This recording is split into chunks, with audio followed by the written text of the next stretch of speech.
présélectionnés hommes en équipe de la Guadeloupe. Objectif, les championnats de la Caraïbe des 14 et 15 octobre prochains en Guadeloupe.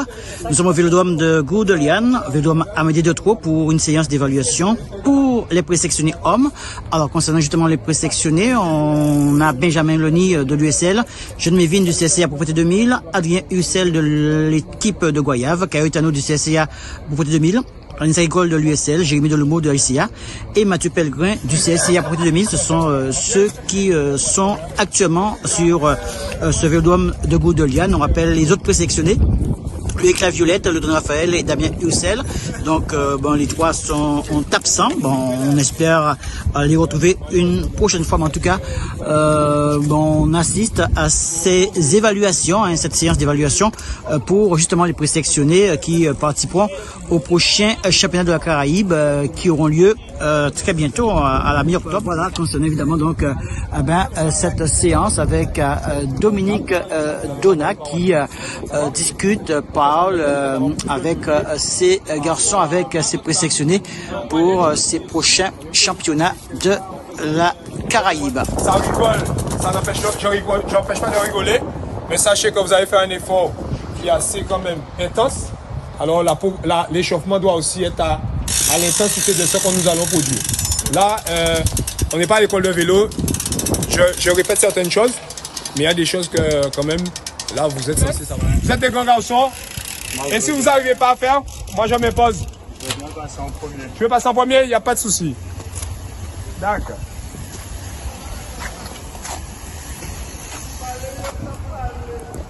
Alors cette séance, dans un premier temps, elle consiste beaucoup plus à évaluer la PMA. C'est un exercice, plus précisément, sur un effort entre 3 et 4 minutes. En partant de là, ça permet d'évaluer la PMA. Mais l'objectif pour moi, c'est que sur les 9 tours, c'est d'évaluer un petit peu le coureur sur sa condition physique actuelle. Mais aussi, pendant les tours, de voir la dégradation, la stabilisation ou l'augmentation par tour. Alors, qu'est-ce que cela amène comme exercice, on va dire, à ces garçons? C'est un exercice qui va encore accentuer les conditions sur la puissance maximale aérobie. Et en ce qui me concerne moi personnellement, ça me permet effectivement de voir où on est actuellement, sachant que on sait après le tour, il y a eu un petit relâchement, il y en a ceux qui ont maintenu, mais ça les incite aussi à reprendre les conditions physiques optimales. Donc on prend le temps à chaque tour et on a 3 séries à faire, voir si on arrive à être constant sur les 3 séries ou si ça se dégrade un peu sur la fin, voir si on arrive à avoir la fraîcheur nécessaire pour envoyer à la fin aussi, quoi. Alors qu'est-ce que ça t'apporte à toi perso, ce genre d'exercice? En termes d'exercice, c'est un peu de la résistance, hein. Lactique un peu, je pense, entre le lactique et la PMA. Après, donc c'est sûr, ça fait travailler cette filière-là. Et puis après là, c'est pour voir pour la sélection, essayer d'évaluer un peu le niveau. Alors, ce genre d'exercice, qu'est-ce que cela t'apporte à toi personnellement? Comment vois-tu ce genre d'exercice? C'est pas mon point fort, mais je le fais pour m'améliorer. Et voilà. Juste pour t'améliorer, mais qu'est-ce que tu as fait l'exercice? Qu'est-ce que ça t'a apporté ou bien ça peut t'apporter ce genre d'exercice? Là, on travaille la PMA. Oui, la PMA, la puissance maximale aérobie. Et... T'aimes pas trop? C'est pas ton style? Non, c'est pas trop mon style.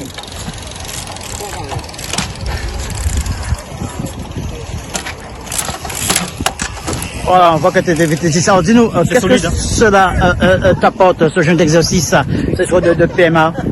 En fait, ça montre la capacité à chacun de développer le maximum de son potentiel. En fait, là, il n'y a pas de vent, on est sur un circuit fermé. On roule 2 par 2, donc parallèlement. Donc, ça nous pousse en fait à donner le maximum et à montrer le moteur que développe chaque individu. Alors, tu as un gros moteur parce que tu es parti très fort, tu as fini aussi très fort finalement. Ah, moi en fait je suis parti à fond et quand j'avais plus de jus, il fallait encore tenir, donc comme tout le temps. Après oui, c'est très court, hein. Il y a que 9 tours, ça fait 3 minutes 40 à peu près.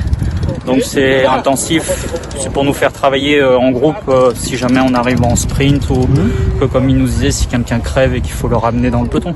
C'est bien, c'est le travail de toute façon.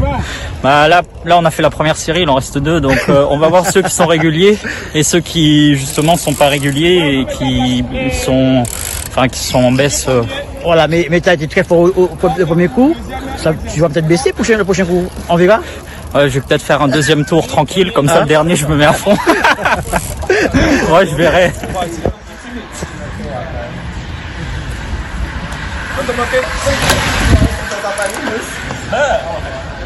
Alors, ce genre d'exercice, Jérémy, qu'est-ce que ça t'apporte? Bah, c'est vrai que là, on apprend à nouveau retoucher aux efforts qui sont à peu près lactiques, on va dire. Donc, c'est déjà un test pour Dominique et son équipe c'est un test qu'ils mettent en place pour savoir qui a les bonnes jambes ou pas. Et puis voilà, c'est déjà ça et on verra ce que ça donne. Ah, Mathieu Pellegrin, bon chrono, bon sur route, on va dire, hein, spécial. Alors Mathieu, qu'est-ce que ça t'apporte de plus, ce genre d'exercice? Eh ben, ça fait travailler la position parce que rester en position aérodynamique et forcée, on n'est pas habitué à le faire souvent. La plupart du temps, on roule avec notre vélo de route, donc évidemment, plus on roule avec le vélo de chrono, et mieux on se sent le jour de la course. Donc ça apporte, il y a un plus.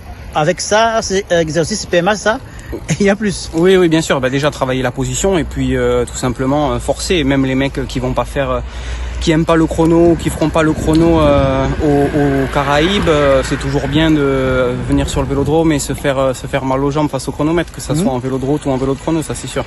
Voilà, participer à ce championnat, je pense que tu as vraiment envie. Oui, ouais, je suis content, je suis pressé, je vais donner le maximum, je vais bien me préparer, j'ai déjà commencé pour être au top le jour J. Ça fait un petit moment que je voulais être en sélection. Bon, j'ai eu des obligations familiales cette année qui ont fait que j'ai dû décliner des sélections. Celle-ci, je vais pas la décliner, je vais bien la préparer et puis voilà, je suis vraiment pressé d'y être. Alors, en faisant 3 enchaînés, effectivement, à un moment donné, ça devient un petit peu très lourd psychologiquement. Alors, sur le deuxième, on va relâcher un petit peu, on va échanger de façon effectivement pour assouplir un petit peu les choses dans la tête et dans les jambes. Et comme ça permettra d'aborder le dernier exercice, troisième et dernier exercice de manière un petit peu plus cool dans la tête.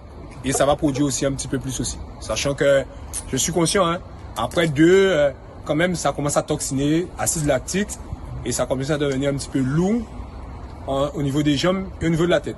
Mais c'est le but de l'exercice. Il faut être capable d'aller au-delà et pour pouvoir effectivement progresser dans ses capacités. C'est vrai que c'est un exercice que j'ai pas l'habitude de faire, mais c'est vrai que c'est important. C'est un test pour le chrono. C'est vrai que c'est pas ma discipline préférée, mais bon, c'est important de le faire quand même. Donc, Pourquoi voilà. quand même? C'est important? Oui, c'est important pour les championnats à venir, quoi. Donc bon, ça nous prépare aussi.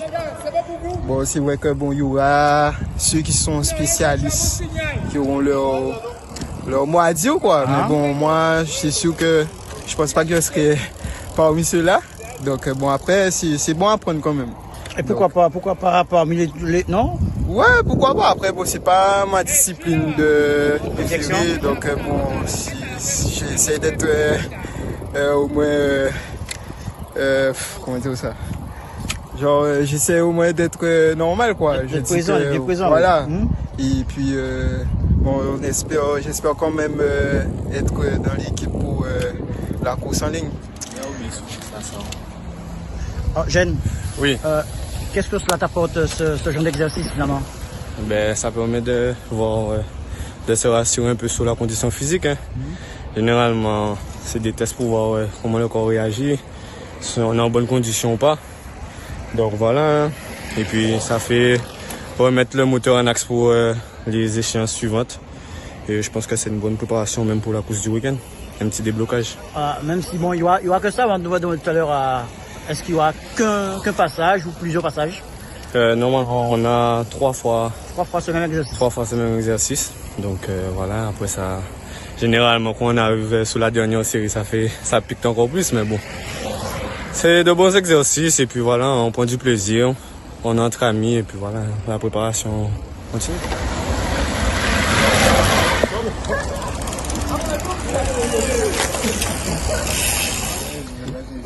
Alors après évidemment donc cette séance d'évaluation, ça se passe comment pour tes gars? Ben, écoute, c'est une première de manière générale. Ça me permet de prendre le maximum de données sur chaque coureur. Comme je l'ai dit, hein, c'est un exercice à la PMA. Dans un premier temps, je vais prendre le temps réalisé, la moyenne, mais plus particulièrement les contours, c'est-à-dire en termes de stabilité, dégradation ou augmentation, qui me permet de voir où est-ce que se situe un petit peu le coureur sur le plan conditions actuelles. C'est-à-dire qu'avec un coureur effectivement qui peut réaliser un super temps, mais si on se rend compte effectivement plus il va, il y a une augmentation partout, c'est tout bénef, mais ça peut être un bon temps. Aussi suivi effectivement d'une grosse dégradation, c'est-à-dire qu'il y a un hic quelque part, soit en termes effectivement de conditions, mais il y a un hic aussi peut-être en termes de gestion d'effort. Alors, en ayant toutes ces données, ça permet de savoir un petit peu où est-ce qu'on se situe avec le coureur en termes de gestion et en termes de conditions physiques. Si on regarde bien pour tous les garçons, bon, c'est la moyenne. Alors pour l'instant, je ne peux pas, je vais analyser plus tard. On rentre à la maison, je vais regarder les données un petit peu de chacun. Et en partant de là, ça me permettra de savoir un petit peu en termes de, effectivement, de pourcentage, à peu près où est-ce que se situe ce coureur-là. Bien entendu, il y a cette évaluation, mais il y a aussi cette évaluation sur la course. Hein. Il y a l'entraînement, il y a le comportement de la course, il y a beaucoup de paramètres. Il y a aussi effectivement l'état d'esprit. C'est un ensemble qui permet de définir la sélection définitive. Dernier tour.